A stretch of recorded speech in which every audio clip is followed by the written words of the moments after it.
ಪಶ್ಚಿಮ ಬಂಗಾಳದಲ್ಲಿ ಮರು ಮತದಾನ ಆರಂಭವಾಗಿದೆ. 15 ಮತಗಟ್ಟೆಗಳಲ್ಲಿ ಮತದಾರರಿಂದ ವೋಟಿಂಗ್ ನಡೀತಾ ಇದೆ. ದಕ್ಷಿಣದ 24 ಪರಗಣ ಜಿಲ್ಲೆಯ 11 ಮತಗಟ್ಟೆಗಳು ಸೇರಿ ಹಾರ್ಬರ್ ಕ್ಷೇತ್ರದ 4 ಮತಗಟ್ಟೆಗಳಲ್ಲಿ ವೋಟಿಂಗ್ ನಡೀತಾ ಇದೆ. ವೆಸ್ಟ್ ಬೆಂಗಾಲ್ನಲ್ಲಿ ಮರು ಮತದಾನ ಆರಂಭವಾಗಿದೆ.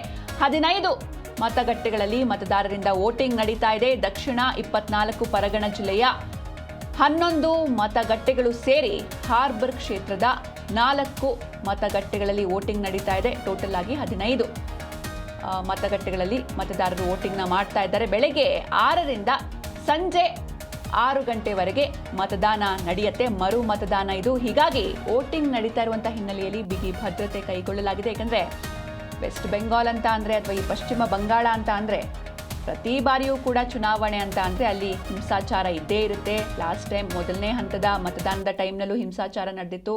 ಎರಡನೇ ಹಂತದ ಮತದಾನದ ಟೈಮ್ನಲ್ಲೂ ಕೂಡ ಅಂದರೆ 29ನೇ ತಾರೀಕು ಏಪ್ರಿಲ್ 29ನೇ ತಾರೀಕು ಎರಡನೇ ಹಂತದ ಮತದಾನ ನಡೆದಿತ್ತು. ಆವಾಗಲೂ ಕೂಡ ಹಿಂಸಾಚಾರ ಆಗಿತ್ತು. ಹೀಗಾಗಿ ಇವತ್ತು ಯಾವುದೇ ರೀತಿ ಆ ರೀತಿ ಘಟನೆಗಳು ನಡೀಬಾರ್ದು ಎನ್ನುವಂಥ ನಿಟ್ಟಿನಲ್ಲಿ ಇವತ್ತು ಮರು ಮತದಾನ ಬೇರೆ. ಹೀಗಾಗಿ ವೋಟಿಂಗ್ ನಡೀತಾ ಇರುವ ಹಿನ್ನೆಲೆ ಬಿಗಿ ಭದ್ರತೆಯನ್ನು ಆಯೋಜನೆ ಮಾಡಲಾಗಿದೆ. 15 ಮತಗಟ್ಟೆಗಳಲ್ಲಿ ಮತದಾರರಿಂದ ವೋಟಿಂಗ್ ನಡೀತಾ ಇದೆ.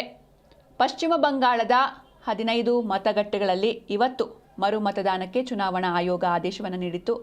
ಹೀಗಾಗಿ ವೋಟಿಂಗ್ ಕೂಡ ನಡೀತಾ ಇದೆ. ದಕ್ಷಿಣ 24 ಪರಗಣದಲ್ಲಿರುವ ಮಗ್ರಹತ್ ಪಶ್ಚಿಮ ವಿಧಾನಸಭಾ ಕ್ಷೇತ್ರದ 11 ಮತಗಟ್ಟೆಗಳು ಹಾಗೂ ಡೈಮಂಡ್ ಹಾರ್ಬರ್ ವಿಧಾನಸಭಾ ಕ್ಷೇತ್ರದ 4 ಮತಗಟ್ಟೆಗಳಲ್ಲಿ ಇವತ್ತು ಮರು ಮತದಾನ ನಡೀತಾ ಇದೆ.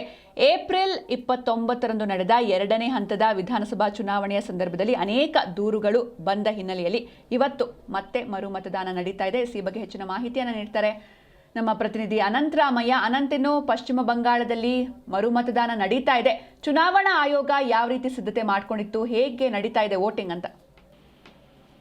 ಸಿಂಚನ ಏನು ವೆಸ್ಟ್ ಬೆಂಗಾಲ್ ಎರಡನೇ ಹಂತದ ಕಳೆದ 29 ಏಪ್ರಿಲ್ ನಲ್ಲಿ ನಡೆದಂತಹ ಎರಡನೇ ಹಂತದ ಮತದಾನದಲ್ಲಿ ಸಾಕಷ್ಟು ಚುನಾವಣಾ ಲೋಪದೋಷಗಳು ಅಂದ್ರೆ ಸಾಕಷ್ಟು ಮತದಾನದಲ್ಲಿ ಲೋಪದೋಷಗಳು ಕಂಡು ಬಂದಿದೆ ಅಂತ ಹೇಳ್ಬಿಟ್ಟು ತೃಣಮೂಲ ಕಾಂಗ್ರೆಸ್ ಟಿಎಂಸಿ ಆಗ್ರಹವನ್ನ ಮಾಡಿತ್ತು. ಮತ್ತೆ ಅದರಲ್ಲಿ ಮುಖ್ಯವಾಗಿ 77 ಕಂಪ್ಲೇಂಟ್ಸ್ ಅನ್ನ ECI ರಿಸೀವ್ ಮಾಡಿದ್ರು. ಅಂದ್ರೆ ಎಲ್ಲಾ ಕಡೆ ವೇರಿಯಸ್ ಡಿಸ್ಟ್ರಿಕ್ಟ್ಸ್ ಎಲ್ಲಾನು ಕೂಡ 77 ಕಂಪ್ಲೇಂಟ್ ರಿಸೀವ್ ಮಾಡಿದ್ರು. ಅದರಲ್ಲಿ ಫೈನಲ್ ಆಗಿ ಔಟ್ ಆಫ್ 77 15 ಕಾನ್ಸ್ಟಿಟ್ಯೂಯೆನ್ಸಿಯಲ್ಲಿ ರೀಪೋಲಿಂಗ್ ಮಾಡಬೇಕು ಅಂತ ಹೇಳ್ಬಿಟ್ಟು ಈಗ election commission of India order ಮಾಡಿರುವಂತದ್ದು.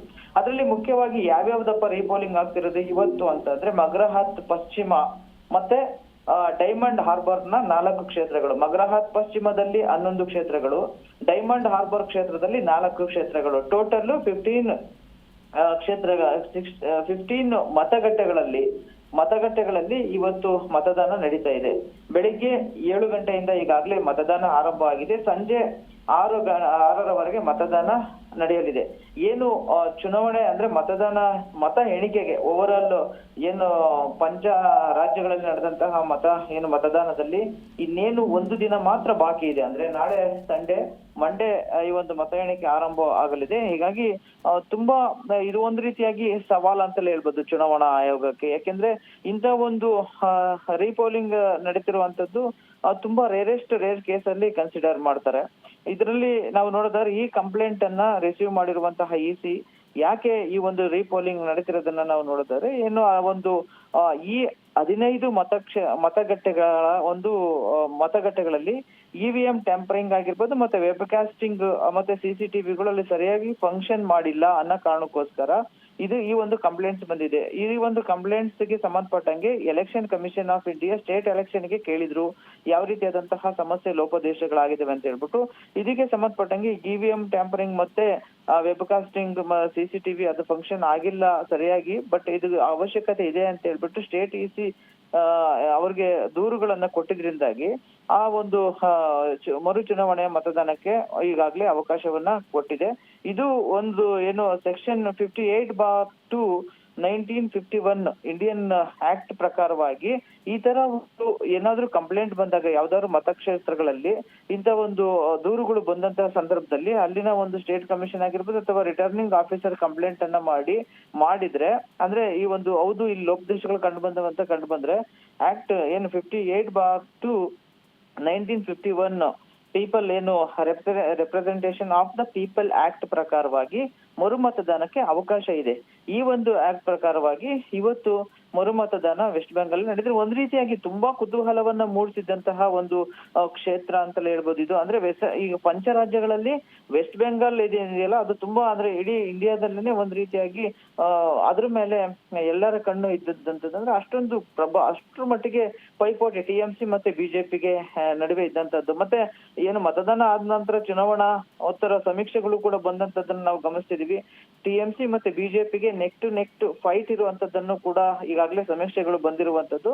ಬಟ್ ನಾಳೆ ಅಂದ್ರೆ ನಾಡಿದ್ದು ಬರುವಂತಹ ರಿಸಲ್ಟ್ ಅಲ್ಲೂ ಕೂಡ ಅದೇ ರೀತಿಯಾದಂತಹ ಒಂದು ಕ್ಯೂರಿಯಾಸಿಟಿ ಓವರ್ ಆಲ್ ಇಂಡಿಯಾದ ಪೀಪಲ್ಸ್ ಗೆ ಇರುವಂತದ್ದು. ಏನಾಗುತ್ತೋ ಒಂದು ಚುನಾವಣೆಯಲ್ಲಿ ಮಮತಾ ಅವರು ಮತ್ತೆ 3ನೇ ಬಾರಿಗೆ CM ಆಗ್ತಾರೋ ಅಥವಾ ಆ ಭದ್ರಕೋಟೆಯನ್ನ ಬಿಜೆಪಿ ಏನಾದ್ರು ಛಿದ್ರ ಮಾಡುತ್ತಾ ಅನ್ನೋ ಒಂದು ಆಲೋಚನೆನೂ ಕೂಡ ಜನಗಳಿಗೆ ಇರುವಂತದ್ದು. ಹೀಗಾಗಿ ಒಂದ್ ರೀತಿಯಾಗಿ ವೆಸ್ಟ್ ಬೆಂಗಾಲ್ ಏನಿದೆಯಲ್ಲ, ವೆಸ್ಟ್ ಬೆಂಗಾಲ್ ಒಂದ್ ರೀತಿಯಾಗಿ ಇಡೀ ಇಂಡಿಯಾದಲ್ಲಿನೇ ಈ ಬಾರಿಯ ಎಲೆಕ್ಷನ್ ಅಲ್ಲಿ ತುಂಬಾ ಅಟ್ರಾಕ್ಷನ್ ಮಾಡಿದಂತಹ ಒಂದು ಸ್ಟೇಟ್ ಅಂತಲೇ ಹೇಳ್ಬೋದು. ಅದರಲ್ಲೂ ಕೂಡ 2ನೇ ಹಂತದ ಚುನಾವಣೆಯಲ್ಲಿ ಸಾಕಷ್ಟು ಗಲಾಟೆಗಳು ನಡೆದಂತದ್ದನ್ನು ಕೂಡ ನಾವು ನೋಡಿದೀವಿ. ಓವರ್ ಆಲ್ ಹೇಳ್ಬೇಕಂದ್ರೆ ಈಗ ಮರು ಮತದಾನಕ್ಕೆ ಅವಕಾಶ ಕೊಟ್ಟಿರುವಂತದ್ದು ನೋಡ್ಬೇಕು ಮತ್ತೇನಾದ್ರೂ ಸ್ವಲ್ಪ ಚೇಂಜಸ್ ಆದ್ರೂ ಆಗ್ಬೋದು ಅಥವಾ ಯಾವ ರೀತಿಯಾಗಿ ಮತದಾರರು ಹೇಳಕ್ ಬರಂಗಿಲ್ಲ. ಮೊದ್ಲು ಹಾಕಿದ್ದಾರೆ ಈಗ ಚೇಂಜ್ ಮಾಡ್ಬೋದು ಮೈಂಡ್ ಸೆಟ್, ಅದೆಲ್ಲ ನಾವು ಪ್ರಿಡಿಕ್ಷನ್ ಮಾಡಕ್ಕಾಗಲ್ಲ. ಬಟ್ ಕಂಪ್ಲೇಂಟ್ಸ್ ಬಂದಿದ್ರಿಂದಾಗಿ ಟೋಟಲ್ 77 ಬಂದಿದ್ದು ಅವೆಲ್ಲವನ್ನೂ ಕೂಡ ಮಾಡಿಲ್ಲ. ECI ಇವಾಗ ಏನಿದ್ರು 15 ಮಾತ್ರ ಕನ್ಸಿಡರ್ ಮಾಡಿ 15 ಮತಗಟ್ಟೆಗಳಲ್ಲಿ ಮರು ಮತದಾನಕ್ಕೆ ಅವಕಾಶವನ್ನ ಮಾಡಿದ್ರೆ ಆ ಪ್ರಕಾರವಾಗಿ ಮಾರ್ನಿಂಗ್ ಇಂದ ಈಗ ಮತದಾನ ಆರಂಭವಾಗಿ ಶಾಂತಿಯುತವಾಗಿ ನಡೀತಾ ಇದೆ. ಸಿಂಚನ ರಾಮಯ್ಯ, ನಿಮ್ಮೆಲ್ಲ ಡೀಟೇಲ್ಸ್ಗಾಗಿ